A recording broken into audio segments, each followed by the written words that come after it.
Habari za wakati huu, naitwa Yusufu na siku ya leo ninakwenda kushare na wewe story fupi inayoelezea maisha ya kijana mmoja ambaye alikuwa anaitwa Juma, lakini kijijini walipenda kumuita Zakaria. Kijana huyu alikuwa ni kijana ambaye ana upendo wa dhati kutoka kwa mama yake, na mama yake alimpenda sana. Lakini unajua sisi vijana, kutokana na maisha, huwa tabia zinabadilika na mwisho wa siku tunafanya vitu ambavyo hatukutakiwa kuvifanya.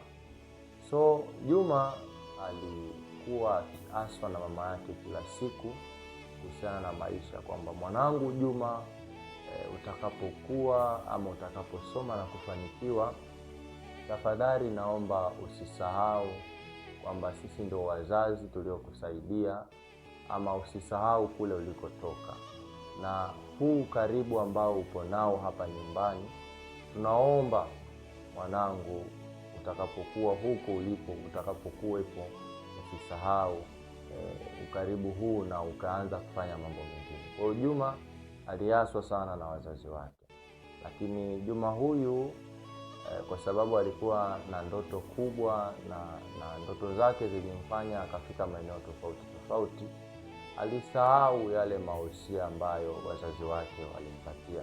Na mwisho wa siku, unajua ni nini kilitokea? Kilichotokea ni kwamba yule Juma ambaye alikuwa anawapenda wazazi wake, alikuwa karibu na wazazi wake, akapoteza kabisa mawasiliano, na mwisho wa siku hata akawasahau wazazi wake. Jamani, huyu kijana Juma sio kwamba alikuwa anafanya makusudi, ila ni kwa sababu ya mazingira aliyokuwa nayo. Yale mazingira yalimpelekea akaipoteza ile nafasi ya ukaribu na wazazi wao. Sasa wakati fulani nyumbani kwao na kina Juma, na wakati huo baba yao tayari alikuwa shafariki. So wakati fulani mama yake akaugua, akawa kwenye hali mbaya sana. Sasa anamfikiaje mwanae Juma na Juma yupo mbali? Ikabidi mama atumie nafasi ya kumwambia jirani yake na Juma kule Juma aliko. Kwa mama akamfikishia taarifa Juma, akamwambia Juma mwanangu, akamfikishia jirani, akamwambia jirani, nenda akamwambie Juma kwamba mimi ninaumwa na ninatamani sana hata nimuone, tuongee kidogo. Jirani yake na Juma alichukua taarifa kutoka kwa mama mzazi na akaipeleka kwa Juma. Lakini alivyoifikisha kwa Juma, Juma alirespondi kwa kusema yuko busy na kazi, asingeweza kutoka kwa muda ule, labda kwa baadaye ndio angeweza kutoka. Baada ya kusikia maneno hayo, jirani aliyachukua yale maneno na akayarudisha kwa mama yake mzazi na Juma. Hazikupita siku 2-3, mama mzazi wa Juma ugonjwa ukamzidia na hatimaye umauti ukamfika. Lakini kabla umauti haujamfika, mama wa Juma alichukua karatasi, na ile karatasi aliandika maneno ambayo yalikuwa yanasema, mwanangu Juma, yaweza kuwa utausoma ujumbe huu, lakini nilikuwa ninahitaji muda wako tu na sio pesa zako. Sasa ninakupenda sana mwanangu, pengine utauona ujumbe huu, lakini mimi tena sipo duniani. Ule ujumbe kabla ya umauti kumfika aliuandika na kisha akauacha kwenye makabrasha yaliyokuwa mle ndani. Baada ya mama kufariki, Juma alipelekewa taarifa, akaambiwa mama yako bwana tayari hatupo naye duniani. Kwa sababu pia ya ubize, Juma hakuweza kufika moja kwa moja kwenye msiba. Matokeo yake alienda kwenye msiba tayari mama yake akiwa ameshazikwa. Na unajua ukienda kwenye msiba mama ameshazikwa, unakuwa watu wanakuchukulia ni tofauti kwa sababu haukuwepo kwenye msiba.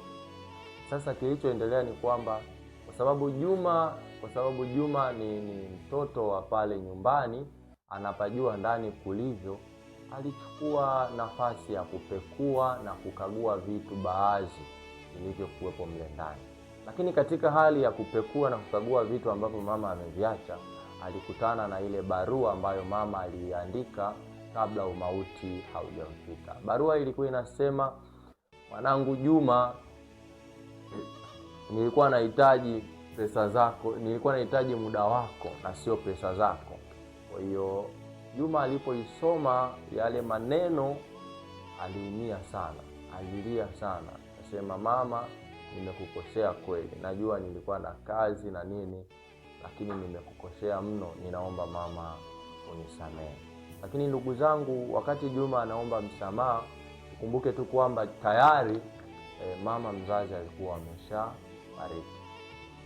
Hivyo basi, ninawaomba ndugu zangu, kwa kuhitimisha, hebu tamani sana usiupoteze ukaribu na wazazi wako, na kazi isikufanye ukawa mbali na wazazi.